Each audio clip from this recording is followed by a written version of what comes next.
Il ne pouvait pas se permettre de manger ses propres pizzas à moins qu'elles ne soient brûlées. Ne pouvant plus payer son loyer, il devint sans maison et se mit à dormir dans son magasin. Voici vos 3 pizzas moyennes, 5 $ chacune. Je vais vous dire, je vais contrer cette offre avec une offre encore meilleure. Vous me donnez ces 3 pizzas, mais je ne vous donne que 5 $ par pièce. Bien sûr, d'accord? T'es toujours bon à ça, Donald. Le Domino's que nous connaissons aujourd'hui et que nous aimons est devenu un empire d'1 milliard de dollars. Mais avant qu'il n'atteigne le niveau de McDonald's et KFC, c'était une pizzeria abandonnée qui changea lorsque le fondateur passa du statut de sans-abri à celui de génie de la livraison gratuite. Chapitre 1 : L'enfant abandonné. En 1937, Tom naît le jour de la Saint-Patrick à Annabore. Alors que Tom n'avait que 4 ans, son père décède la veille de Noël. Sans son père, la mère de Tom ne peut plus se permettre d'élever ses propres enfants. Elle place donc Tom et son frère Jim dans un foyer d'accueil. Le premier jour dans sa nouvelle maison, Tom se bat. Sa mère lui manque tous les jours. Près de 7 ans plus tard, la mère de Tom est devenue infirmière et peut subvenir aux besoins de ses 2 fils. Elle ramène la famille à Traverse City, où Tom commence à aller à l'école. Dans sa nouvelle école catholique, Tom rencontre le père Russell Pacino. Il était au courant de la situation familiale de Tom et lui donnait des petits boulots à faire autour de l'école et de l'église pour 35 cents de l'heure. Après avoir changé d'école en 7e année, Tom avait toujours envie de travailler.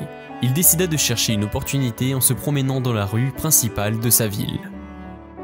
Il trouve ensuite un travail dans la vente de journaux et un job d'été dans la cueillette de cerises. Le travail était dur et fastidieux. Il se souvient avoir pensé que l'entreprise serait plus efficace si on fabriquait une machine pour secouer les arbres et attraper les cerises dans une bâche. C'était la première fois qu'il pensait comme un entrepreneur. Pour gagner de l'argent, Tom allait pêcher et ensuite vendre ses prises au porte-à-porte. Tout en réfléchissant à d'autres idées alors que son insouciance et son esprit d'entreprise se développaient. Sa relation avec sa mère se dégradait. Ils se disputaient constamment jusqu'à ce que sa mère décide de le mettre lui et son frère en famille d'accueil. Tom passa d'une ferme à l'autre et finit par trouver un emploi dans un bowling. Il travaillait à minuit, 5 jours par semaine. Au lycée, Tom déménagea à nouveau. Mais cette fois dans une ferme délabrée qui n'avait pas d'électricité. Pendant l'hiver, le gel et la lumière s'infiltraient à travers les fissures des murs. La vie était difficile, les vêtements que Tom portait étaient usés et remplis de trous, et ses chaussures étaient toujours couvertes de fumier. Lorsqu'il allait à l'école, il gardait ses pieds au sol en espérant qu'aucun d'autres élèves ne le remarquerait. Un jour, alors qu'il pelletait un tas de fumier qui lui arrivait aux chevilles, il se mit à réfléchir. Comment ai-je pu me perdre à ce point ? C'est alors qu'il décida de réaliser son rêve de devenir prêtre. Il s'inscrit à un séminaire auquel il peut aller grâce à sa mère, qui avait proposé de le payer avec ses économies. Tom se sentait chez lui au séminaire. Sa maison ne lui manquait pas, contrairement aux autres garçons. Il était même un peu taquin, il se livrait à des batailles d'oreillers et parlait dans la salle d'études. Mais il ne faisait jamais rien de grave. À peine 1 an après, on vira Tom du séminaire en lui disant qu'il n'avait pas la vocation. Le rêve de Tom de devenir prêtre fut anéanti. Par la suite, il est forcé de retourner chez sa mère. Il se dispute constamment comme avant jusqu'à ce que sa mère abandonne. Sans lui le dire, elle envoie un policier le chercher après l'école qui l'emmène dans un foyer pour jeunes délinquants. Je me sentais comme un criminel alors que je n'avais rien fait de mal. Tom, embarrassé, prenait sur un chemin différent pour revenir à l'école, pour que ses camarades de classe ne l'apprennent jamais. Heureusement, lorsque sa tante et son oncle l'apprennent, ils demandent au tribunal de le laisser vivre avec eux. Chapitre 2 : Première grosse erreur. À cette époque, Tom ne se souciait pas de son diplôme d'études secondaires, jusqu'à ce qu'il voit sa tante préparer sa remise de diplôme. Ne voulant pas la décevoir, il demande à son prof s'il peut faire quelque chose pour obtenir son diplôme. Elle cède à sa demande et lui permet d'obtenir son diplôme à la dernière place de sa classe. Dans son yearbook, album de promotion, il écrit « Plus j'essaye d'être bon, moins j'arrive à l'être, mais je n'ai pas encore dit mon dernier mot ». Il fréquente le Ferry State College, améliore ses notes et postule à l'université du Michigan. Une fois accepté, il se rend compte qu'il n'a pas les moyens de payer les frais de scolarité. Alors il part rejoindre le corps des marines en pensant qu'il s'agissait de l'armée. Lorsqu'il réalise son erreur, il est déjà trop tard. Il ne peut plus fréquenter d'université pendant 2 ans. Tout ce qu'il peut faire, c'est tirer le meilleur parti de la situation. Si je pouvais survivre aux marines, je savais que je pourrais survivre à n'importe quoi.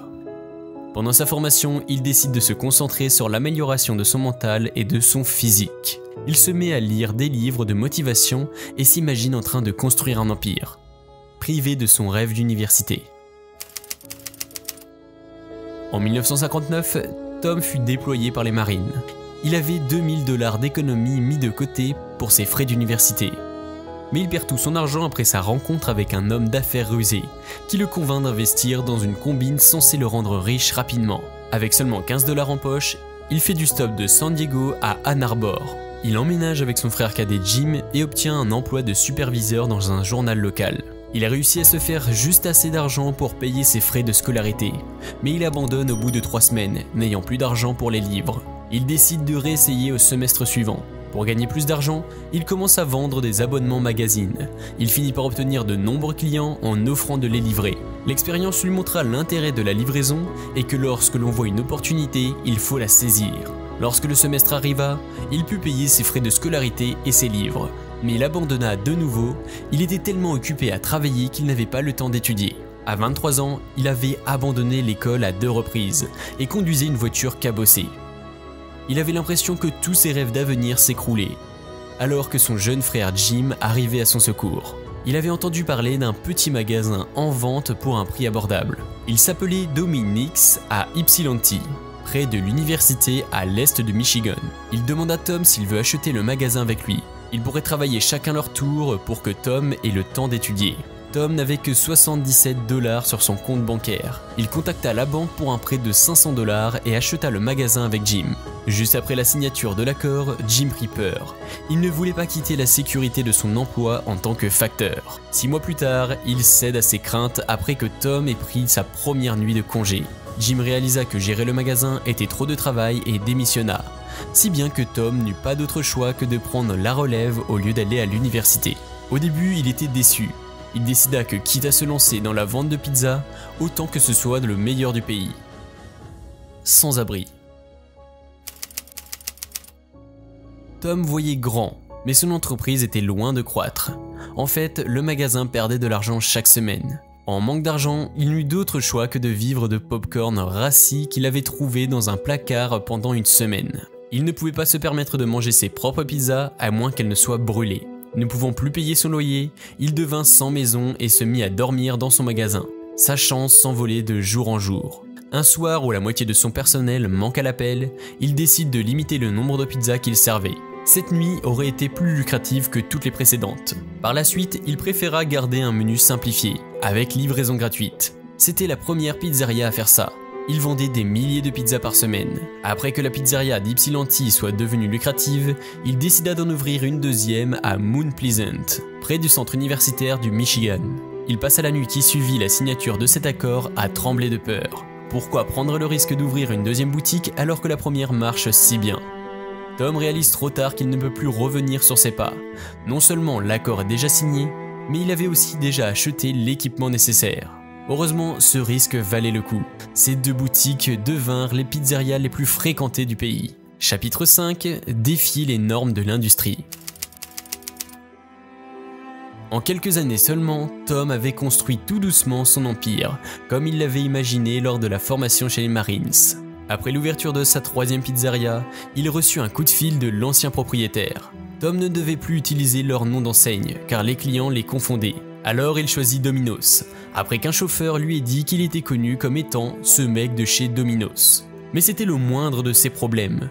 Plus il délivrait de pizzas et plus il rencontrait de difficultés. C'était difficile de garder un équilibre pour que les ingrédients restent moelleux et la pâte croustillante. Alors Tom demanda à des fabricants de faire une boîte en carton ondulée avec des trous pour renforcer l'isolation et garder la chaleur plus longtemps.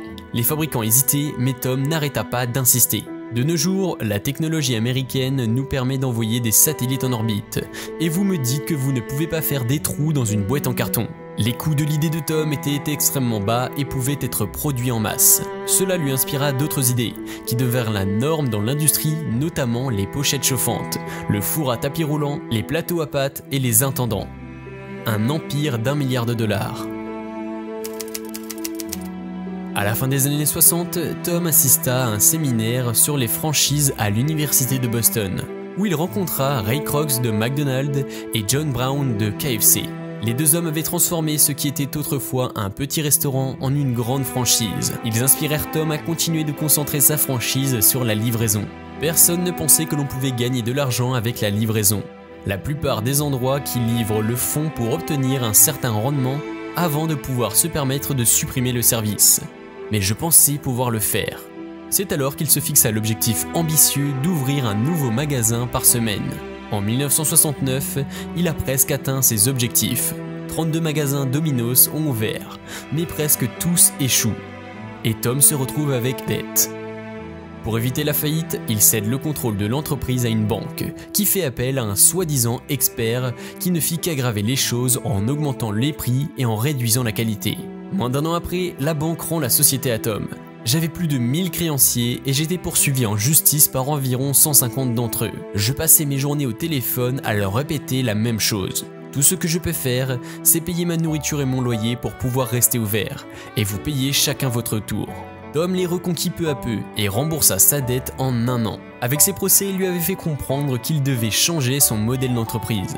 Toute personne souhaitant tenir une franchise n'avait plus à payer de frais de départ, mais devait gérer avec succès un magasin pendant au moins un an. L'idée de Tom a non seulement fonctionné, mais elle s'est avérée extrêmement fructueuse. En 1983, il y avait plus de 1000 magasins Domino's, soit une augmentation de 3000%. L'entreprise se développa encore plus après que Tom ait créé une nouvelle politique. Si les clients ne recevaient pas leur commande dans les 30 minutes, elle était gratuite. Un an plus tard seulement, Tom avait ouvert plus de 5000 magasins, et Domino's était devenue la plus grande entreprise de livraison de pizza au monde.